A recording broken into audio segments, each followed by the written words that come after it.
Bonjour et bienvenue dans ma cuisine. Je suis Marie-Pierre, je suis coach et je vous accompagne pour améliorer votre énergie à travers la nourriture et l'alimentation. Alors aujourd'hui je veux vous montrer et je me suis spécialisée vraiment dans tout ce qui est maladies inflammatoires puisque c'est mon cas. Moi je souffre d'une spondylarthrite mais je souffre de moins en moins parce que mon alimentation est totalement adaptée à mon métabolisme et franchement ça change tout. Alors aujourd'hui, je ne vais pas vous parler de mon alimentation, mais je voulais partager avec vous une recette que je trouve super sympa, notamment pour les personnes qui réduisent les glucides de leur alimentation et qui veulent avoir quelque chose de prêt, qu'elles vont pouvoir mettre dans un bento, qu'elles vont pouvoir emporter en petit snack, qu'elles peuvent manger le matin, qu'on peut manger aussi sur un repas dans la journée. C'est ce qu'on appelle un pain de viande. Alors nous en France on n'est pas très pain de viande, mais j'ai eu la chance de déguster ça chez ma copine Catherine Piette, qui elle aussi est dans l'alimentation et qui vit en Belgique et qui fait un pain de viande absolument succulent. Donc je lui ai demandé un petit peu de me donner sa recette et je l'ai modifiée pour qu'elle soit totalement en phase avec l'alimentation que je pratique aujourd'hui, c'est-à-dire réduite en glucides. Mais ça, je vous en dirai plus long dans d'autres vidéos. Alors, pour que ce pain de viande soit adapté à mon alimentation, je n'ai pas mis le pain trempé. Vous savez, souvent, dans les recettes, que ce soit pour les farces de légumes, que ce soit pour un pâté, pour n'importe quelle farce, souvent on rajoute du pain trempé dans du lait et ce pain va apporter le moelleux, va apporter ce qui fait que notre viande, notre pain de viande, notre farce va être hyper moelleuse. Alors, pour remplacer ça, puisque vous l'aurez compris, le pain rentre dans la catégorie des glucides puisque c'est fait à base de farine. Personnellement, je n'en mange plus. Donc, qu'il soit trempé dans du lait ou qu'il soit frais ou qu'il soit grillé, pareil, je n'en mets pas dans mon alimentation en ce moment.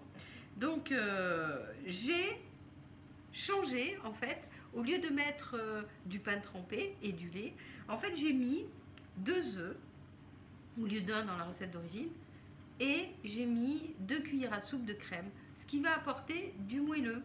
Et les œufs apportent aussi le liant et le moelleux.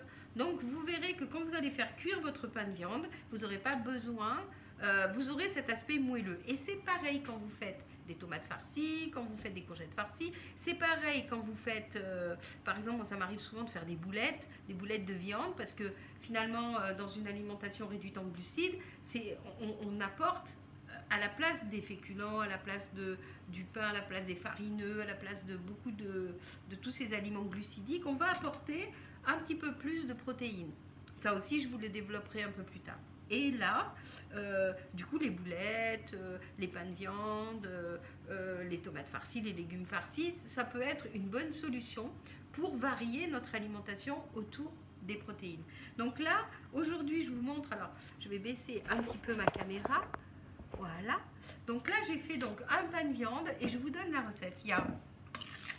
Il y a 500 grammes de chair à saucisse. Ça, c'est Catherine qui m'a dit que c'était bien aussi de mixer 2 viandes. Une viande un petit peu plus grasse, donc on aura quelque chose qui sera un petit peu plus moelleux aussi grâce à la matière grasse. Mais aussi, ça change un peu le goût. Moi, c'est ce que je fais, franchement, quand je fais des tomates farcies ou des petits légumes farcis. Souvent, je mets de la chair à saucisse. Pareil dans mes lasagnes, je mets de la chair à saucisse. Donc là, on a moitié-moitié, j'ai mis du bœuf haché. Donc là, on est sur un bœuf de fin gras que je prends chez mon boucher. C'est vraiment délicieux. Et puis aussi de la viande, de la chair à saucisse, pareil, du boucher. Donc là, je mélange 500 grammes de chaque. Ensuite, je rajoute 2 œufs. Ensuite, je rajoute 3 cuillères à soupe de crème fraîche de qualité, là aussi, de la crème fermière. On va pas s'amuser à mettre de la mauvaise crème en brique à 15% de matière grasse, surtout pas. Et puis, parce que dans la crème à 15% en brique de matière grasse, vous avez en plus du sucre et un tas d'additifs qui vont faire en sorte que votre crème, elle va se tenir. Il vaut mieux mettre de la crème, de la bonne crème fermière et vous verrez, ça sera beaucoup plus digeste. Donc là, il y a cette crème et puis je rajoute un peu de légumes. Là, j'avais des poireaux, donc j'ai mis des poireaux, je rajoute. J'ai mis un petit blanc de poireau, pas plus grand que ça. J'ai mis aussi 2 échalotes. J'ai mis des épices, du paprika, un peu de paprika fumé parce que j'adore ce goût. J'ai mis de l'ail des ours que j'ai fait sécher, mais vous n'êtes pas obligé tout ça. Hein. J'ai mis des graines de fenouil, des graines de coriandre. Et j'ai mélangé le tout, du sel, du poivre. Voilà. Et maintenant, ce que je vais faire avec vous, c'est que, comme me l'a appris Catherine, plutôt que de le faire cuire dans un moule, on le fait cuire comme un pain directement sur notre plaque de four. Et ça, en fait, que vous voyez là, c'est une espèce, c'est pour remplacer le papier sulfurisé. Donc, je vais essayer ça parce qu'on peut le réutiliser plusieurs fois. Alors, on va tenter cette affaire-là. Donc, après, vous posez votre pain de viande, comme ça. Voilà. Hop. Voilà. Et puis, je viens de humidifier mes mains, en fait. Et là, ça va me permettre de pouvoir, sans que la viande adhère à mes mains, de pouvoir former mon petit pain de viande. Donc là, vous voyez, on fait comme ça. On ne le met pas dans un moule. Et comme ça, il va dorer de partout et il sera bien moelleux à l'intérieur.